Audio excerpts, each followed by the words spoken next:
We've come to Buckingham Palace in highly unusual circumstances. Normally, we'd be discussing your work, We've come to Buckingham Palace under circumstances unlike any before. Normally, our discussions would center on duties, public appearances, or the intricacies of royal protocol. Today, however, is different. The atmosphere is heavy, charged, with tension and anticipation.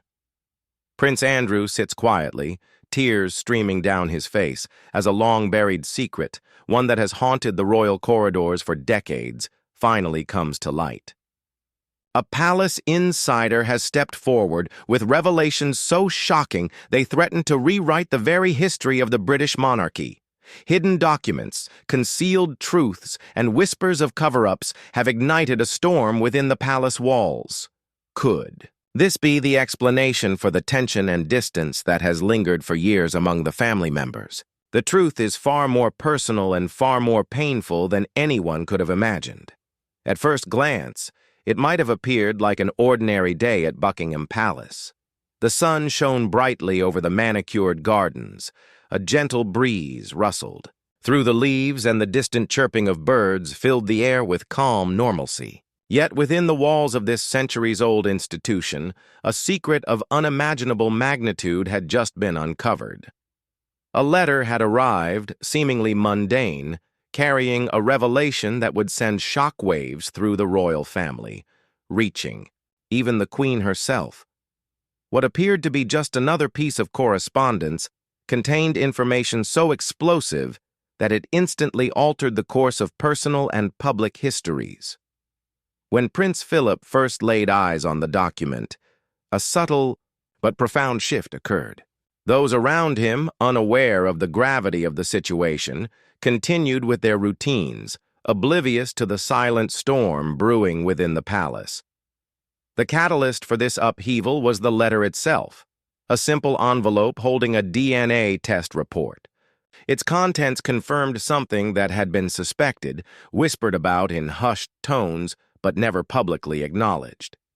Prince Andrew, long assumed to be the Duke of Edinburgh's son, was revealed not to be his biological child. For the monarchy, this was more than a question of lineage. It was a matter of preserving the sanctity and continuity of the royal bloodline, ensuring that the crown remained untainted for generations to come. The custodians of the royal bloodline had for centuries maintained the integrity of succession.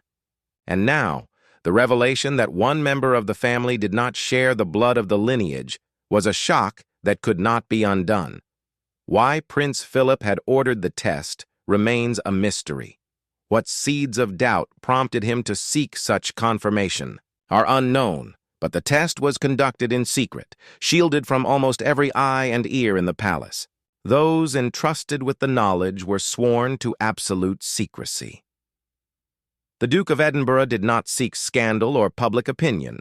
His concern was solely with the preservation of royal tradition and the integrity of the crown. The results were devastating. Prince Andrew was not his son. The moment the Duke read the report, disbelief crossed his face. He studied the paper repeatedly, as if reading it again might somehow change the truth. His hands gripped the edges of the document tightly, and he exhaled slowly, attempting to steady the storm of emotions within him. The world outside continued in serene normalcy, the sun shining as brightly as it had before. But to Prince Philip it seemed that the light had dimmed. The seeds of doubt had blossomed into a painful, undeniable reality. Inside the palace, the revelation sparked whispers, suspicion, and subtle confrontations. Those aware of the secret navigated the halls with careful steps, knowing the implications of such knowledge. A second test was conducted to verify the shocking results.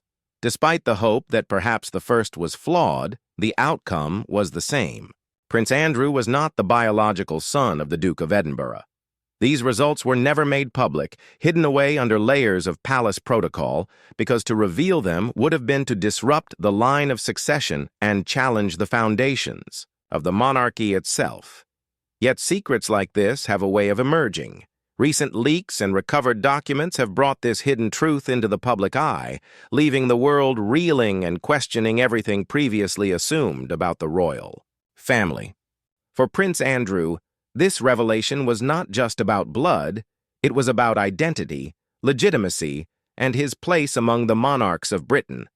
It called into question his rights, his status, and the very meaning of his title. In a monarchy where lineage dictates privileges, titles, and power, such revelations strike at the heart of tradition. The implications of this disclosure extend far beyond personal pain. Royal bloodlines are considered sacred, with strict rules governing succession. Titles, estates, and privileges are inherited according to these principles, and those born outside the line are often relegated to the periphery of power. When someone, raised and celebrated as a royal, is revealed not to share the bloodline, the consequences are profound, both politically and emotionally. This is not a matter of sentiment, it is a matter of heritage, of maintaining the sanctity of the crown for generations to come. Prince Philip faced an agonizing dilemma. On one hand, he needed to confront Queen Elizabeth. On the other, he felt an unyielding duty to protect the crown from scandal. The confrontation, according to palace insiders, was quiet, but charged with emotion. It took place in the Queen's private quarters at Windsor, far from the eyes and ears of aides and officials. The Duke, having absorbed the full weight of the letter's contents, marched purposefully into the room. His demeanor was calm, yet his disappointment and hurt were unmistakable. The exchange was not loud, but it was decisive, carrying the gravity of decades of hidden truths and unspoken suspicions. The DNA results marked the beginning of a subtle yet unrelenting shift within the palace. The internal dynamics of the family were forever altered, as was the perception of Prince Andrew among those who had always regarded him as an integral member of the royal line. The discovery prompted questions about his legitimacy, his identity, and his future. Insiders suggest that the Duke's focus was not on punishing Andrew or creating public scandal, but on maintaining the dignity and continuity of the crown. Every decision from that moment forward was influenced by the knowledge that the foundations of royal succession had been quietly shaken. As the revelation circulated among those sworn to secrecy, a pattern of hushed meetings, cautious conversations, and subtle monitoring emerged. Palace staff were instructed to handle the information delicately, and the atmosphere grew increasingly tense. The revelation also sparked a period of introspection for the royal family. Questions arose not only about succession, but about trust, loyalty, and the true meaning of bloodlines. In a family where lineage dictates identity, this moment was as much personal as it was political. For Prince Andrew, the news was nothing short of life-altering. His entire sense of self, built upon years of public expectation and familial identity, was suddenly called into question. The titles and privileges he had known as a birthright now carried a shadow of uncertainty. Every event, every appearance, every duty he had undertaken was now viewed through the lens of this revelation. The palace, once a haven of tradition and protocol, had become a landscape of doubt and reevaluation. Even the Queen, renowned for her composure and poise, felt the weight of this discovery. Maintaining the monarchy is as much about managing perception as it is about honoring tradition. Yet behind closed doors, the knowledge that one member of the family was not of the royal bloodline presented a profound challenge. It demanded careful navigation, measured decisions, and above all, discretion. Every move had to be calculated to preserve both the public image of the crown and the private integrity of the family. The second test, confirming the initial results, cemented the reality that could no longer be ignored. Prince Andrew's paternity was not merely in question, it was definitively established that he was not the biological son of Prince Philip. The palace responded with layers of silence, official statements that neither confirmed nor denied the high findings and internal protocols designed to keep the matter contained. Yet, as leaks emerged and investigative journalists pieced together recovered documents, the story inevitably reached the public sphere, transforming what was once a private, almost mythic family matter into a subject of global intrigue. The impact of this revelation rippled beyond the walls of Buckingham Palace. It challenged assumptions about succession, legitimacy, and the unbroken line of British monarchy. Questions arose. How should the Crown handle a member of the royal family who is not biologically related? What rights, if any, remain intact? How does the monarchy reconcile tradition with the reality of human unpredictability? For historians, royal watchers, and the public alike, these were unprecedented questions. The answers, though partially known within palace walls, had remained shrouded in secrecy until now. Despite the emotional and political upheaval, life outside the palace carried on with apparent normalcy. The sun continued to shine over London, tourists wandered through royal landmarks, and daily routines proceeded as if nothing had changed. Yet inside Buckingham Palace, every corridor, every room, every interaction was now tinged with a new awareness, a knowledge that the integrity of the royal bloodline had been irrevocably challenged. The quiet grandeur of the palace masked a complex web of emotion, secrecy, and shifting alliances. Prince Andrew's personal journey, once defined by privilege, status, and expectation, now became one of introspection, reflection, and uncertainty. His identity, carefully constructed over decades, was forced to contend with the stark reality that the very foundation of his perceived heritage was not what it seemed. The psychological and emotional toll of this revelation cannot be overstated. Every public appearance, every interaction with family, and every duty performed as a royal would henceforth carry the weight of this hidden truth. The monarchy, an institution built upon continuity and predictability, faced an internal paradox. How does one maintain tradition when a cornerstone of the lineage has been challenged? How do decisions get made regarding succession, ceremonial roles, and the distribution of privileges when biology and perception diverge so sharply? These questions were not academic. They were urgent, personal, and unavoidable. In the aftermath, palace insiders describe a delicate balance of duty and discretion. Every statement, every gesture, and every public action was carefully calibrated to protect the image of the crown. Privately, discussions about identity, legitimacy, and the emotional ramifications continued behind closed doors. The revelation had created a fissure that could not be repaired simply by silence. It demanded attention, reflection, and careful management, ensuring that the monarchy could continue to function while grappling with the reality of its own imperfection. Prince Philip, the Duke of Edinburgh, carried the burden of this knowledge, with the quiet dignity that defined his public persona. His actions were guided by a commitment to the crown, a sense of duty that transcended personal emotion, and a desire to shield both the monarchy and his family from scandal. Yet the weight of revelation inevitably influenced private interactions, decisions regarding Andrew, and the delicate choreography of palace life.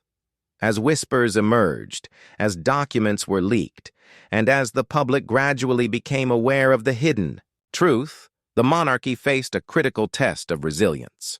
The story of Prince Andrew's paternity, once confined to secret correspondence and hushed discussions, became a narrative that questioned both identity and legacy. For the royal family, it was a reminder that even centuries of tradition cannot fully anticipate the unpredictability of human life. The palace, a symbol of stability, continuity, and history, had momentarily become a stage for human drama. Emotions, once carefully hidden behind protocol and decorum, surfaced in quiet gestures, subtle glances, and private confrontations. The revelation of Prince Andrew's paternity forced a reckoning with questions of authenticity, identity, and belonging, both for him and for the institution of the monarchy. Ultimately, the secret that had been buried for decades now demanded recognition. For Prince Andrew, it was a journey of understanding who he was, what his place in the royal family truly meant, and how he would navigate the complex interplay of tradition, expectation, and truth. For the monarchy, it was a challenge to maintain the sanctity of the crown, honor its history, and continue its legacy while confronting the reality that even the most revered institutions are not immune to human complexity. And so, Buckingham Palace continues to stand, a beacon of history and tradition, while the world outside remains unaware of the private storms that sometimes rage within its walls. For those who live and work inside, every corridor, every room, every ceremonial duty is now informed by knowledge that changes everything. The line of succession, the question of legitimacy, and the understanding of what makes someone truly royal have been forever altered. In the quiet moments behind closed doors, the family grapples with truths that cannot be undone, and the palace, timeless and steadfast, bears witness to secrets that shape both the personal and the historical in equal measure. The palace corridors, usually echoing with the quiet footsteps of staff attending to daily duties, now felt heavier, almost suffocating. Every portrait lining the walls, every antique artifact, seemed to observe the tension, silently bearing witness to the upheaval that had quietly shifted the balance of the royal household. Prince Andrew, once so assured in his identity, now navigated each interaction with a cautious gaze, aware that every glance could betray the secret lurking behind the polished facade. The palace staff, too, walked more lightly, exchanging furtive glances, their whispers barely audible but thick with speculation. Inside Buckingham Palace, the atmosphere had transformed from one of ceremonial grace to a subtle wariness. Meals, that were once routine, became exercises in diplomacy, each conversation weighted with unspoken questions. Dinner tables, previously filled with laughter and light-hearted conversation, were now arenas where each word was carefully measured. The impact of the revelation had penetrated every corner of the palace, extending beyond immediate family members to the network of aides, advisors, and close confidants who had long maintained the rhythms of royal life. Prince Andrew himself wrestled with a storm of emotions. Publicly, he maintained the appearance of composure, attending functions, smiling for cameras, fulfilling ceremonial duties with the efficiency expected of a royal. Privately, however, he faced an internal struggle. His sense of belonging, of being part of a lineage that had defined his very existence, had been irrevocably shaken. Who was he if not the son of Prince Philip? What was the meaning of all the titles, privileges, and responsibilities he had been granted since birth? These questions gnawed at him, a persistent shadow that refused to be ignored. Queen Elizabeth, ever the emblem of stoicism and measured authority, now faced the delicate task of balancing emotional reality with public expectation. The monarchy, long a symbol of stability, could not afford a visible fissure. Every move she made, every statement she released, was carefully calculated to preserve the integrity of the crown while also managing the emotional fallout within her family. Behind closed doors, however, she too was forced to confront questions that had no easy answers. How does one reconcile decades of love, trust, and duty with a revelation that challenges the very foundation of familial bonds? The ripple effect of the DNA revelation extended even further, touching international relations, historical perception, and the global image of the British monarchy. Diplomats, foreign dignitaries, and royal observers, though largely unaware of the specifics, sensed a shift, a subtle change in demeanor, a quiet intensity in meetings, a restrained formality that spoke of underlying tension. Buckingham Palace, historically a fortress of ceremony and tradition, had become a site of human vulnerability, where the weight of personal truth clashed with centuries-old expectations. As weeks turned into months, internal palace discussions continued with meticulous care Advisors debated protocols, succession implications, and public messaging, while family members grappled with the emotional repercussions. Prince Andrew's role in the monarchy, once unquestioned, was now under scrutiny. Every public engagement required careful consideration, every appearance analyzed for subtle hints of discomfort or unease. The palace's extensive network of aides, long accustomed to managing crises of lesser magnitude, now found themselves navigating a situation of unprecedented complexity. For Prince Philip, the burden of this secret remained heavy, while his public appearances continued with dignity. Privately, he reflected on the years of speculation, suspicion, and silence that had preceded the DNA test. What had prompted him to order such a test? Was it instinct, intuition, or perhaps subtle signs he had noticed over decades? These questions remained unanswered, even as he focused on ensuring that the monarchy's stability remained intact. The revelation, though deeply personal, was inseparable from the institutional responsibilities that defined his life. Prince Andrew, now aware that his identity had been fundamentally questioned, began a journey of introspection. His relationships with other family members, particularly those who had been aware of the secret, were now colored with layers of uncertainty. Trust, once implicit, had to be renegotiated, rebuilt through careful dialogue and shared understanding. The palace, usually a stage for ritual and ceremony, had become a landscape of private negotiations, unspoken fears, and cautious alliances. Insiders report that the atmosphere in the palace staff quarters reflected the broader tension. Subtle changes in routine, whispered conversations, and cautious body language marked the daily lives of those who had long been the silent custodians of royal tradition. Everyone was acutely aware that the secret, though confined to a select few, could ripple outward at any moment. The awareness of potential exposure added a layer of vigilance to every task, whether preparing a meal, arranging flowers, or coordinating an event. The impact on succession discussions was particularly profound. Advisors debated hypotheticals, explored the nuances of constitutional protocol, and reviewed historical precedents. While the DNA revelation did not automatically remove Prince Andrew from the line of succession, it cast doubt that would have long-term implications. Questions arose regarding the legitimacy of future heirs, the proper distribution of titles, and the preservation of ceremonial roles. Every decision became a careful balancing act, weighing tradition against emerging realities. Yet, amid the tension, moments of humanity persisted. Family gatherings, though tinged with uncertainty, still carried echoes of connection and loyalty. Prince Philip, ever the steady presence, offered guidance tempered with empathy. The Queen, embodying resilience, sought to maintain a sense of normalcy even as she navigated uncharted emotional terrain. Prince Andrew, grappling with the revelation, leaned on private confidants, finding solace in those who understood the complexity of both his personal and public position.